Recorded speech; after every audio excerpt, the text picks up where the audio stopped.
Hey, good afternoon, everyone. It's Tractor Man 44 here. Tell you what you're looking at behind me here. You're looking at an Oliver 88. I think it's the biggest one I got. It's a 6-cylinder, 265 cubic inch. It's a pretty good old tractor, pretty smooth running. I power the sawmill with it, but it's time to get this thing up and going. I'm on a mission of mercy. I need this to power another little job, not the sawmill, but another little job. So we're going to go ahead and see if we can get this thing fired up. It's been sitting here since about 2017, I guess. A good 3 years. I'd have to check, but been at least 3 years. I brought this thing home about 4 years ago. Never really had to do anything to it a whole lot. It's got some weirdities in the electricals because a lot of times it will not shut off with the key. Sometimes it will, sometimes it won't. So there might be a connection issue inside the key switch or whatever. So what I do is right here on this external resistor, because somebody put a 12-volt generator on it, I'll have to pull this wire off of this external resistor to get it shut off. But that's neither here nor there. We'll worry about that later. But this is a nice old tractor. That's a big old block in that son gun. We're going to clean up the battery terminals, and we're going to go ahead and find a good battery and slip in there one that'll fit, because it's got a compartment that has to go down inside. And I've got it disconnected off the sawmill. Everything was rusted in place, power takeoff shaft rusted on. Had a heck of a time getting that off. But I got it disconnected, got the tires aired up, and we're going to see if we can get this thing to run. So hang in there, man. You get to see a good old Oliver running. I hope. So I checked the oil, put 5 gallons of fresh gas in it, put a good battery in it, and I'm getting ready to check to see if I got any spark on my coil right here, or on my resistor. Turn the ignition switch on, one click. Yep, I've got fire there. So I'm going to choke it. We'll give her a spin. Make sure she's in neutral.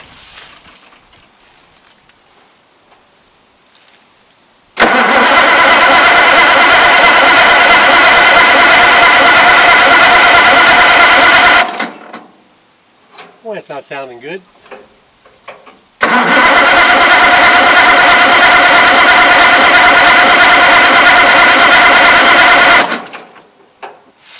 Oh, you know what? There might be a gas shutoff. I can see the sediment bowl getting some gas in it. I'm going to take a minute and pull the drain out of the bottom of the carburetor in case there's any nastiness in the bottom of the carburetor. Flush it out for just a few seconds. Definitely has some nasty gas in the bowl of that carburetor, so I'm still not real excited about this. I don't think it's going to go. I'm going to choke it anyway.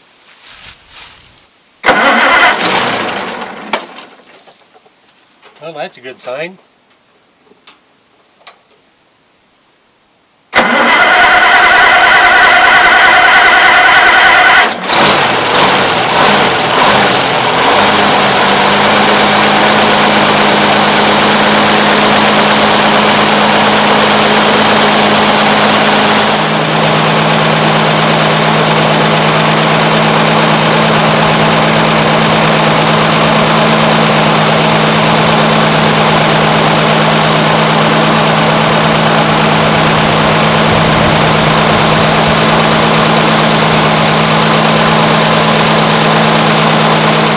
This is a little mill that old machine powers, you know.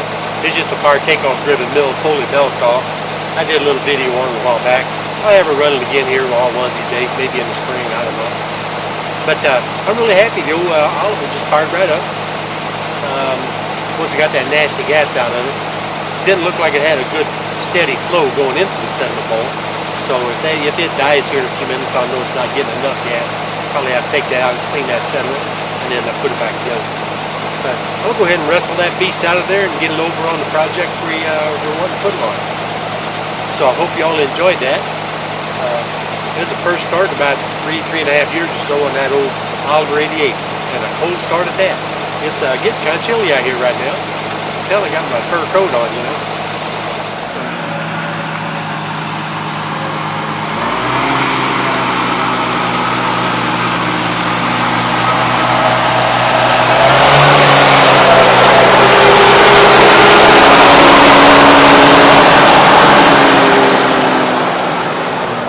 On the surface, this old 88 looks like a pretty good tractor, and it really is.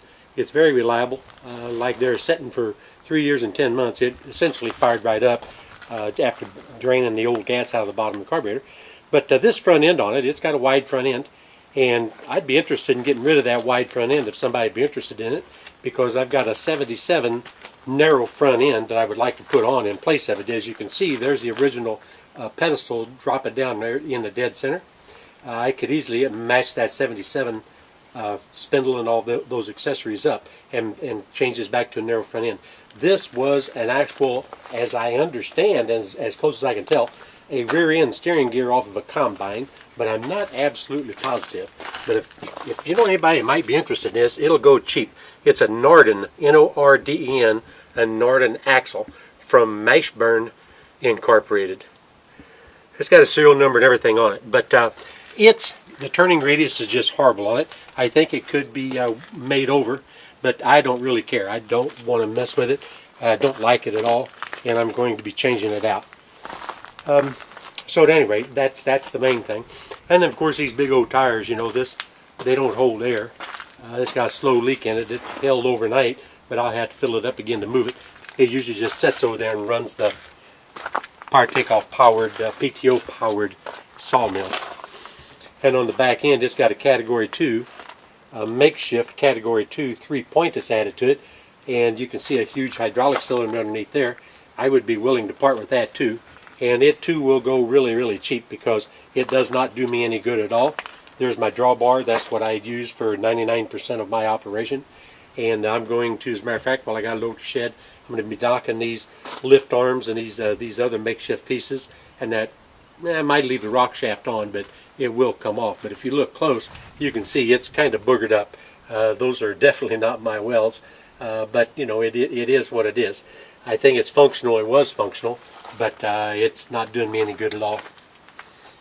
So that being said, the old tractor really is a smooth running tractor. I don't know if you guys aren't Oliver people, you don't realize these old series tractors here have a dual neutral. You have an upper neutral, a center neutral to tie the two neutrals together, and then another set of gears down in the lower neutral. And they have a reverse in each of the two gear selection positions. It's a little bit awkward. If you notice these brakes here, you've got the right brake all the way over here, the left brake way over there, and it's got the center one when you want to apply both brakes. But you know, whenever you're in a real much of a pull or a bind and you really need to apply those brakes, your foot, whenever it reaches over to the center, is not at the highest point of your strength, and it's kind of difficult holding a heavy load and a heavy tractor in a bind on a hillside. I don't really care about that, and if you grab the right brake or the left brake, of course it's going to want to shift the tractor a little bit, and I'm not real fond of that. But other than that, yeah, I really do like the old Olivers. They're definitely a smooth running tractor. This is definitely a horse compared to the 70s and the 77 I got though. When I brought this home, it had a bad power takeoff. It was full of nothing but just crunching and grinding, so I got a 77 parts tractor back in the woods. I pulled the 77 power takeoff and all that stuff. This is a whole clutch assembly underneath that housing that you see there, and I pulled that off and replaced that out of that 77. That part seems to be working fine. It's worked that power takeoff sawmill wonderfully well. If I come up with another set of narrow donuts, eventually I'm going to be getting rid of these rear wheels. These are obviously flotation tires, and they were adapted to fit this tractor. You can see that inner dish is welded inside the rim all the way to the outside to give a wide stance, a much wider stance. When I put this on the trailer and brought it home, it was like 88, 89 inches wide, and about 6 inches of the two rear tires hung off the edge of the trailer as I brought it home. There's the other side view of that front end. Like I said, the turning radius is very, very, very huge. It does not turn very well at all. That big, heavy six-banger up in there, that heavy front end, even that weight on the front, it's a challenge to turn with no power steering. One thing, too, to note about this front end, if you notice, it's got cast iron centers on the front hubs.